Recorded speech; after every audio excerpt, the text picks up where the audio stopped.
United win their first trophy in a pre-season league match. First trophy for Man United. അങ്ങനെ ഒരു pre season മാച്ചിൽ United നിലവിൽ Atletico മാഡ്രിഡിനെ തോപ്പിച്ച് ഒരു trophy നേടിയിട്ടുണ്ട്. വലിയ വാല്യൂ ഒന്നും ഇല്ല, ഒരു പ്രീ സീസൺ ട്രോഫിയാണ്. എന്നാലും ഒരു നല്ലൊരു പെർഫോമൻസ് ആയിരുന്നു നിലവിൽ മാൻ യുണൈറ്റഡിന്റെ ഭാഗത്ത് നിന്ന് വന്നത്. ആദ്യം തന്നെ ആ ഒരു പെനാൽറ്റി ഷീലേഴ്സ് നേടി അത്യാവശ്യം നല്ലൊരു ട്രിബിളിംഗ് മൂവ്മെന്റ് ആണ് പുള്ളി അവിടെ കാഴ്ചവെച്ചത്. ഒരു പെനാൽറ്റിക്ക് വേണ്ടി തന്നെ ഇരുന്നത്. അങ്ങനെ അത് എംബ്യൂമോ കൂളായിട്ടൊരു ബ്രൂണോ സ്റ്റൈൽ പെനാൽറ്റിയിലാണ് പുള്ളി അത് ഫിനിഷ് ചെയ്തത്. ഷീലേഴ്സ് എടുത്തു പറയണം, ആളുടെ പെർഫോമൻസ് അടിപൊളിയാണ്. ആൾ ഒരു നമ്പർ 10 പൊസിഷനിലാണ് കളിച്ചത്. അത്യാവശ്യം കിടിലനായിട്ട് തന്നെ പുള്ളി കളിച്ച്. ആ ഒരു എന്താ പറയുക, വണ്ടർഫുൾ പെർഫോമൻസ് വേണമെങ്കിൽ പറയാം. ആളൊരു കിഡാണ്. അങ്ങനെ അടുത്തൊരു അസിസ്റ്റും കൂടി പുള്ളി കൊടുത്ത് അതിൽ കൂടിയാണ് എംബിയുടെ ആ ഒരു ഫിനിഷ്. എടുത്തു പറയണം ശരിക്കും ആൻഡ്രേസ് സാന്തോസ്. ആളുടെ പെർഫോമൻസ് കിടിലൻ തന്നെയായിരുന്നു. നല്ല രീതിയിൽ ആൾ എക്സിക്യൂട്ട് ചെയ്യുന്നുണ്ട്. രണ്ടൊന്ന് ലൈൻ ബ്രേക്കിംഗ് പാസ് ഒക്കെ ഉണ്ടായിരുന്നു. കിടിലിനാണെന്ന് വേണമെങ്കിൽ പറയാം.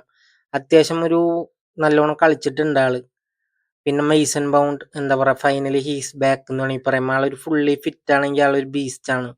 ആൾ പെർഫോമൻസ് കിടിലൻ തന്നെയായിരുന്നു. ചാൻസ് ക്രിയേഷൻ, ടാക്കിൾ എല്ലാം ഉണ്ടായിരുന്നു. ഒരു പക്ക ഒരു മൗണ്ടിനെ തന്നെ കിട്ടിയ ഒരു പഴയ ഫോം വീണ്ടെടുത്ത ആള് ഒരു ബീസ്റ്റ് ആണ്. യുണൈറ്റഡ് ഫാൻസിന് എന്തായാലും ആഘോഷിക്കാന്ന് വേണമെങ്കിൽ പറയാം. കാരണം അത്രയും ഒരു കിടിലൻ പ്ലെയർ തന്നെയാണ്. ഈ ഒരു ഡ്യൂ നല്ല രീതിയിൽ തന്നെ വർക്കായി. ഇതൊരു പ്രീ സീസൺ ഗെയിമാണ്. നമ്മൾ ഇത് കണ്ടിട്ട് ഒരുപാട് എക്സൈറ്റ് ആവാൻ പാടില്ല.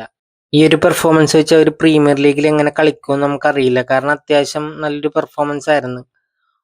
What is happening. അങ്ങനെ ഫൈനലി വിനി പ്രീമിയർ ലീഗിലേക്ക് വരുമോ ഇല്ലയോ എന്ന് അറിയില്ല. ആളിപ്പോഴും പുതിയൊരു കോൺട്രാക്ട് സൈൻ ചെയ്തിട്ടില്ല. ആഴ്സണലിന് നല്ല ഇൻട്രസ്റ്റ് ഉണ്ട്.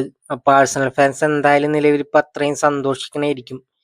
ഈ ഒരു ഡ്യൂ എന്തായാലും എമിറേറ്റ്സിലേക്ക് വന്നാൽ കലക്കും. കാരണം ഒരു കിടിലൻ ഫ്രണ്ട് ത്രീ ആയിരിക്കും. പിന്നെ ബ്രൂണോ ഗോമരസിനെയും കൊണ്ടുവരാനായിട്ട് അവർ നല്ല രീതിയിൽ പുഷ് ചെയ്യുന്നുണ്ട്. നിലവിൽ ഒരുപാട് വാർത്തകൾ വരുന്നുണ്ട്. വിനിക്ക് വേണ്ടിയിട്ടാണെങ്കിൽ പറയുന്നത് ഡേവിഡ് ഓൺസിനാണ്. അപ്പൊ അതിലൊരു സത്യമുണ്ട്.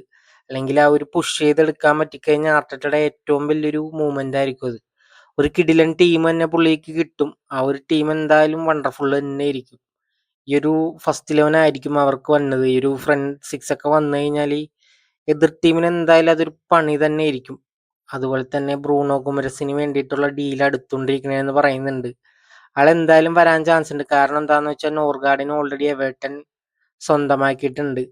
അപ്പൊ എന്തായാലും അവർക്ക് ഒരു മിഡ്ഫീൽഡർ വേണം. അപ്പൊ എന്തായാലും അത് ബ്രൂണോ ഗോമരസ് തന്നെ ആയിരിക്കും. ഒരു 90 മില്യണിലൊക്കെ ആള് എന്തായാലും പുഷ് ചെയ്താൽ വരുമെന്നാണ്. പേഴ്സണൽ ടൈംസ് എന്തായാലും ഒരു വിഷയമായിരിക്കൂല.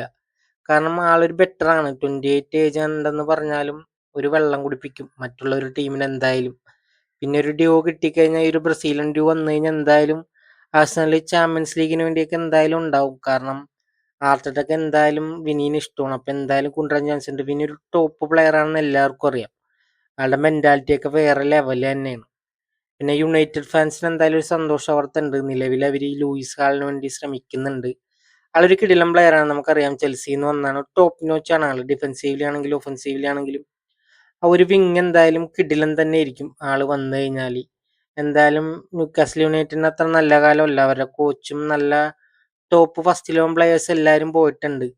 അപ്പൊ നിലവിൽ ലൂയിസ് ഹാൾ നോക്കിക്കഴിഞ്ഞാൽ ആൾ വന്നു കഴിഞ്ഞാൽ എന്തായാലും കൂനക്കാണെങ്കിലും അതുപോലെ ലിസാൻഡ്രോവും വന്ന് രണ്ടുപേരും കൂടി കളിച്ചു കഴിഞ്ഞാൽ ടോപ്പായിരിക്കും. ആ ഒരു ലൈൻ ബ്രേക്കിംഗ് പാസ് ഒക്കെ കൊടുക്കാൻ കിടിലൻ തന്നെ ആയിരിക്കും. ഒരു പീക്ക് മൂവ്മെന്റ് തന്നെ ആയിരിക്കും എന്തായാലും യുണൈറ്റഡിന് ഈ ഒരു ഡീല് പുഷ് ചെയ്യാൻ ചാൻസ് ചെയ്ത് കഴിഞ്ഞാൽ. പക്ഷെ ഒരു 60 മില്യണൊക്കെയാണ് നിലവിൽ ഇപ്പൊ ന്യൂക്കാസിൽ ചോദിച്ചുകൊണ്ടിരിക്കുന്നത്. അതുപോലെ തന്നെ യുണൈറ്റഡ് ഒരു തേർഡ് മിഡ്ഫീൽഡിന് വേണ്ടി സെർച്ചിങ് തുടങ്ങിയിട്ട് കുറേ ഇതുവരെ ഒരു മൂവ്മെന്റ്സും വന്നിട്ടില്ല. ചുവാമിന് വരുമെന്ന് വെച്ചാൽ ഇത്തിരി ഡിഫിക്കൽട്ടാണ് പറയാനായിട്ട്. പിന്നെ അതല്ലാതെ ഹാരിക്കേന്റെ ഒരു റീപ്ലേസ്മെന്റ് ആയിട്ട് നിലവിൽ ഇപ്പൊ സെസ്കോനെ ബയൺ മ്യൂണിക്ക് നോക്കുന്നു എന്നും പറയുന്നുണ്ട്.